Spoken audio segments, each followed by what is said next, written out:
নমস্কাৰ সকলোকে স্বাগতম জনাইছো অন্য এটা ভিডিঅ'লৈ আৰু আজিৰ প্ৰথম কোৱেশ্চনটো হ'ল অসমৰ ভাষা আন্দোলনৰ প্ৰথম শ্বহীদ কোন আছিল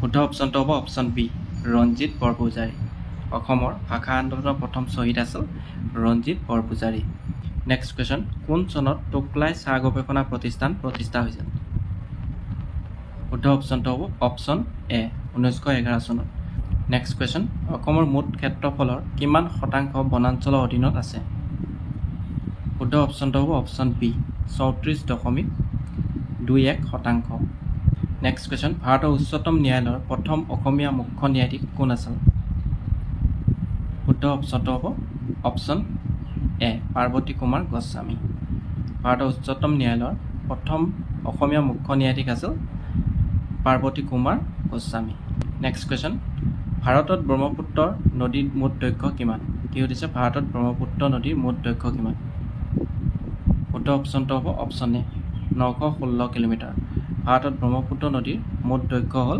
916 কিলোমিটাৰ নেক্সট কোৱেশ্চন আমচাং বন্যপ্ৰাণী অভয়াৰণ্য অসমৰ কোনখন জিলাত অৱস্থিত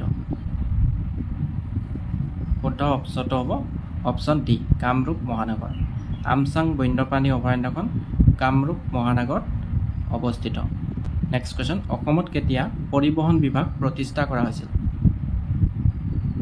শুদ্ধ অপশ্যনটো হ'ব অপশ্যন বি 1948 চনত 1948 চনত অসমত পৰিবহণ বিভাগ প্ৰতিষ্ঠা কৰা হৈছিল নেক্সট কোৱেশ্চন গুৱাহাটী উচ্চ ন্যায়ালয়ৰ প্ৰথম অসমীয়া মুখ্য ন্যায়াধীশ কোন আছিল শুদ্ধ অপশ্যনটো হ'ব অপশ্যন এ হলিৰাম ডেকা গুৱাহাটী উচ্চ ন্যায়ালয়ৰ প্ৰথম অসমীয়া মুখ্য ন্যায়াধীশ আছিল হলিৰাম ডেকা নেক্সট কোৱেশ্চন সংগীত নাটক একাডেমীৰ প্ৰথম অসমীয়া অধ্যক্ষ কোন আছিল শুদ্ধ অপশ্যনটো হ'ব option B doctor Bhupen Hazarika সংগীত নাটক একাডেমীৰ প্ৰথম অসমীয়া অধ্যক্ষ আছিল doctor Bhupen Hazarika next question আহোমসকলৰ শেষৰ ৰাজধানী ক'ত আছিল শুদ্ধ অপশ্যনটো হ'ব অপশ্যন চি যোৰহাটত আহোমসকলৰ শেষৰ ৰাজধানী আছিল যোৰহাটত নেক্সট কোৱেশ্চন কোন চনত অসমীয়া ভাষাক অসমৰ চৰকাৰী ভাষা হিচাপে গ্ৰহণ কৰা হৈছিল শুদ্ধ অপশ্যনটো হ'ব অপশ্যন ডি 1960 চনত 1960 চনত অসমীয়া ভাষাক অসমৰ চৰকাৰী ভাষা হিচাপে গ্ৰহণ কৰা হৈছিল নেক্সট কোৱেশ্চন ভাৰতীয় ৰিজাৰ্ভ বেংকৰ প্ৰথম অসমীয়া সঞ্চালক কোন আছিল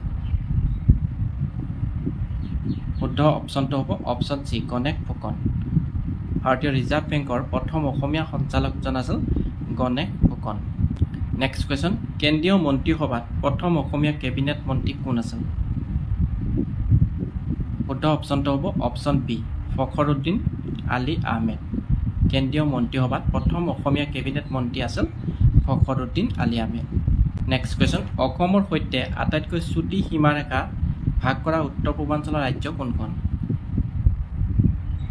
শুদ্ধ অপশ্যনটো হ'ব অপশ্যন চি ত্ৰিপুৰা অসমৰ সৈতে আটাইতকৈ চুটি সীমা ভাগ কৰা উত্তৰ পূৰ্বাঞ্চলৰ ৰাজ্যখনৰ নাম হ'ল ত্ৰিপুৰা নেক্সট কুৱেশ্যন আন্দামান আৰু নিকোবৰ দ্বীপপুঞ্জৰ ৰাজধানীৰ নাম কি হৈছে আন্দামান আৰু নিকোবৰ দ্বীপপুঞ্জৰ ৰাজধানীৰ নাম কি শুদ্ধ অপশ্যনটো হ'ব অপশ্যন এ port Blair next question Kamakhya মন্দিৰ কিমান চনত পুনৰ নিৰ্মাণ কৰা হৈছিল শুদ্ধ অপশ্যনটো হ'ব অপশ্যন চি 1565 চনত নেক্সট কুৱেশ্যন অসম আক্ৰমণ কৰা প্ৰথম তুৰ্কী সেনাপতি কোন আছিল শুদ্ধ অপশ্যনটো হ'ব অপশ্যন ডি মহম্মদ বিন বখতিয়াৰ মহম্মদ বিন বখতিয়াৰ আছিল অসম আক্ৰমণ কৰা প্ৰথম তুৰ্কী সেনাপতি নেক্সট কুৱেশ্যন প্ৰথম অসমীয়া ভাষাৰ আলোচনী অৰুণোদয় ক'ৰ পৰা প্ৰকাশিত হৈছিল শুদ্ধ অপশ্যনটো হ'ব option B Sivasagar next question Guwahati চাহ নিলাম কেন্দ্ৰটো কিমান চনত স্থাপন কৰা হৈছিল শুদ্ধ অপশ্যনটো হ'ব অপশ্যন চি 1970 চনত গুৱাহাটী চাহ নিলাম কেন্দ্ৰটো স্থাপন কৰা হৈছিল 1970 চনত নেক্সট কুৱেশ্যন ভাৰতীয় ৰেলৱেৰ মুখ্য কাৰ্যালয় ক'ত অৱস্থিত শুদ্ধ অপশ্যনটো হ'ব অপশ্যন এ নতুন দিল্লী ভাৰতীয় ৰেলৱেৰ মুখ্য কাৰ্যালয় নতুন দিল্লীত অৱস্থিত নেক্সট কুৱেশ্যন কোন চনত ভাৰত আৰু পাকিস্তানৰ মাজত চিমলা চুক্তি হৈছিল শুদ্ধ অপশ্যনটো হ'ব অপশ্যন ডি 1972 চনত 1972 চনত ভাৰত আৰু পাকিস্তানৰ মাজত চিমলা চুক্তি স্বাক্ষৰিত হৈছিল? নেক্সট কুৱেশ্যন, প্ৰথম অসমীয়া বেৰিষ্টাৰ কোন আছিল? শুদ্ধ অপশ্যনটো হ'ব অপশ্যন চি, আনন্দৰাম বৰুৱা। আনন্দৰাম বৰুৱা আছিল প্ৰথম অসমীয়া বেৰিষ্টাৰ। নেক্সট কুৱেশ্যন, তলৰ কোনটো অঞ্চল বনৰীয়া ঘোঁৰাৰ বাবে বিখ্যাত? শুদ্ধ অপশ্যনটো হ'ব অপশ্যন চি, ডিব্ৰু-চৈখোৱা ৰাষ্ট্ৰীয় উদ্যান।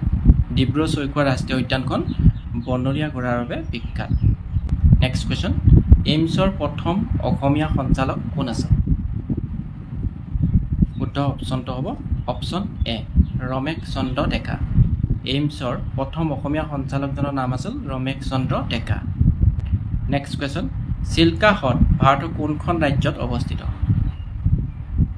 শুদ্ধ অপশ্যনটো হ'ব অপশ্যন বি, উৰিষ্যাত।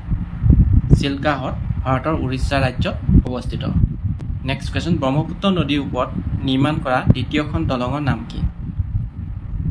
শুদ্ধ অপশ্যনটো হ'ব অপশ্যন বি, কলীয়াভোমোৰা দলং। নেক্সট কুৱেশ্যন, ভাৰতত কিমান বছৰৰ মূৰত লোকপিয়ল কৰা হয়? শুদ্ধ অপশ্যনটো হ'ব অপশ্যন ডি, 10 বছৰৰ মূৰত।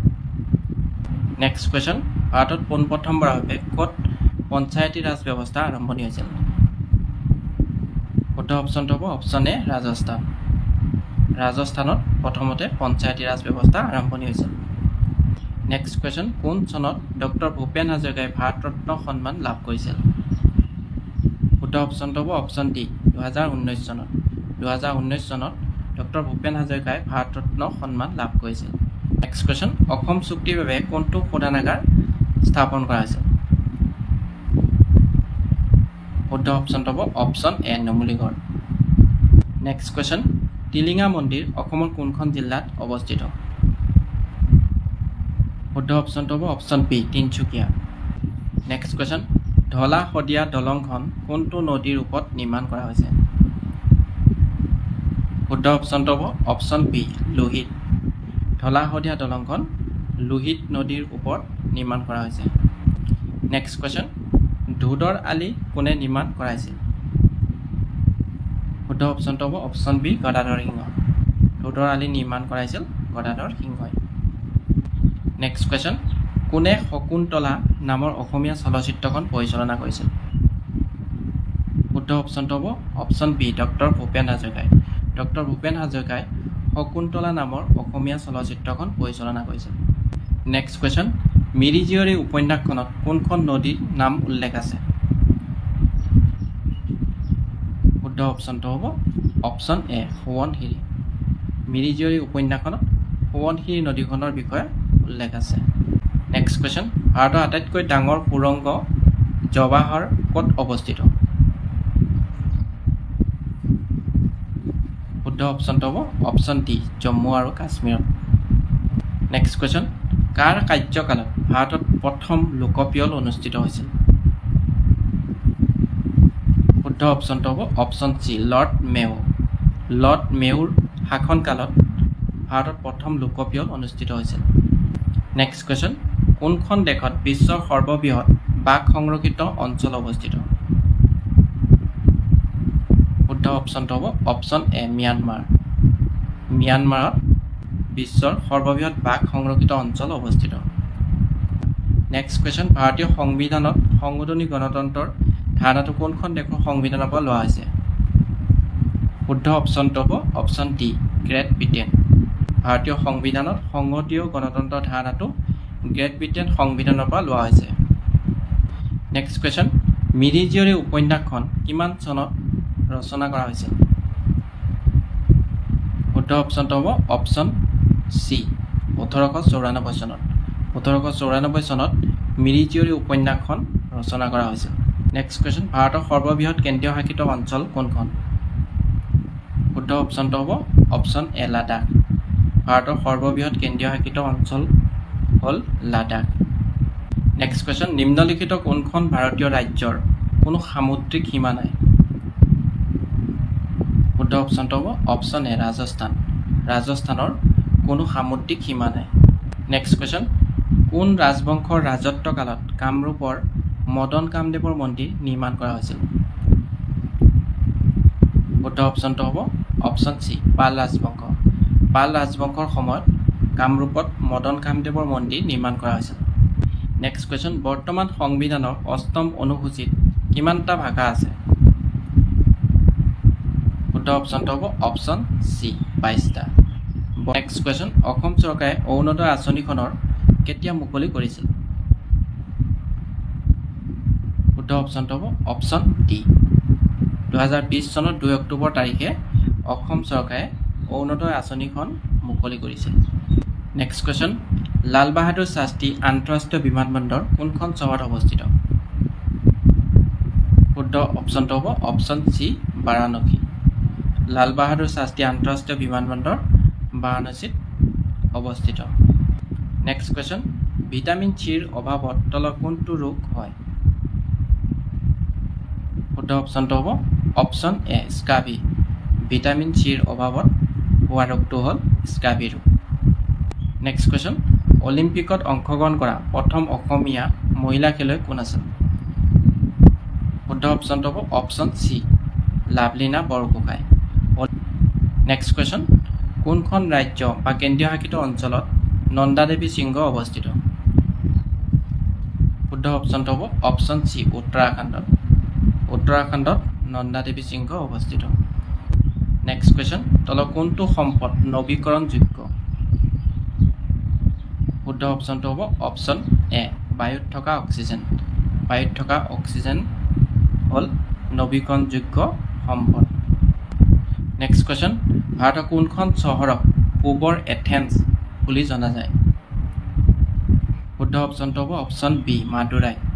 মাদুৰাইক ভাৰতৰ পূবৰ এথেন্স বুলি জনা যায়। নেক্সট কুৱেশ্যন, ভাৰতৰ ৰিজাৰ্ভ বেংক কিমান চনত প্ৰতিষ্ঠা হৈছিল?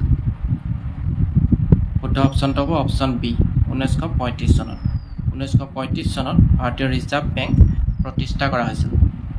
নেক্সট কুৱেশ্যন, চন্দ্ৰযান 3 মিছনৰ আৰম্ভণি তাৰিখ কিমান? শুদ্ধ অপশ্যনটো হ'ব অপশ্যন এ 2023 চনৰ 14 জুলাই তাৰিখে। নেক্সট কুৱেশ্যন, ভাৰতত ডাক ব্যৱস্থা আৰম্ভ কৰা ব্ৰিটিছ গভৰ্ণৰ জেনেৰেলজন কোন আছিল? শুদ্ধ অপশ্যনটো হ'ব অপশ্যন বি লৰ্ড ডেলহাউচি। ভাৰতত ডাক ব্যৱস্থা আৰম্ভ কৰা ব্ৰিটিছ গভৰ্ণৰ জেনেৰেলজনৰ নাম আছিল লৰ্ড ডেলহাউচি। নেক্সট কুৱেশ্যন, তলৰ কোনটো জীৱাশ্ম ইন্ধন? শুদ্ধ অপশ্যনটো হ'ব অপশ্যন ডি কয়লা। নেক্সট কুৱেশ্যন, আন্তঃৰাষ্ট্ৰীয় ক্ৰিকেট পৰিষদৰ মুখ্য কাৰ্যালয় ক'ত অৱস্থিত? শুদ্ধ অপশ্যনটো হ'ব অপশ্যন চি ডুবাই। আন্তঃৰাষ্ট্ৰীয় ক্ৰিকেট পৰিষদৰ মুখ্য কাৰ্যালয় ডুবাইত অৱস্থিত। নেক্সট কুৱেশ্যন, কোন চনত হাতী সংৰক্ষণ আইনখন গৃহীত হৈছিল? শুদ্ধ অপশ্যনটো হ'ব অপশ্যন বি 1879 চনত। 1879 চনত হাতী সংৰক্ষণ আইনখন গৃহীত হৈছিল। নেক্সট কুৱেশ্যন, অসম ৰত্ন লাভ কৰোঁতা প্ৰথম অসমীয়া মহিলা কোন আছিল? শুদ্ধ অপশ্যনটো হ'ব অপশ্যন বি মামণি ৰয়ছম গোস্বামী। অসম ৰত্ন লাভ কৰা প্ৰথম অসমীয়া মহিলাগৰাকী আছিল মামণি ৰয়ছম গোস্বামী। নেক্সট কুৱেশ্যন, অসম ৰত্ন লাভ কৰা প্ৰথম অসমীয়া ব্যক্তি কোন আছিল? শুদ্ধ অপশ্যনটো হ'ব option A doctor Bhupen Hazarika. Assam Ratna সন্মান লাভ কৰা প্ৰথম অসমীয়া ব্যক্তিগৰাকী আছিল doctor Bhupen Hazarika. Next question, অসমৰ প্ৰথম অৰ্জুন বঁটা লাভ কৰা মহিলা কোন আছিল? শুদ্ধ অপশ্যনটো হ'ব অপশ্যন বি মনালিছা বৰুৱা। মনালিছা বৰুৱা মেহতা। অসমৰ প্ৰথম অৰ্জুন বঁটা লাভ কৰোঁতা আছিল মনালিছা বৰুৱা মেহতা।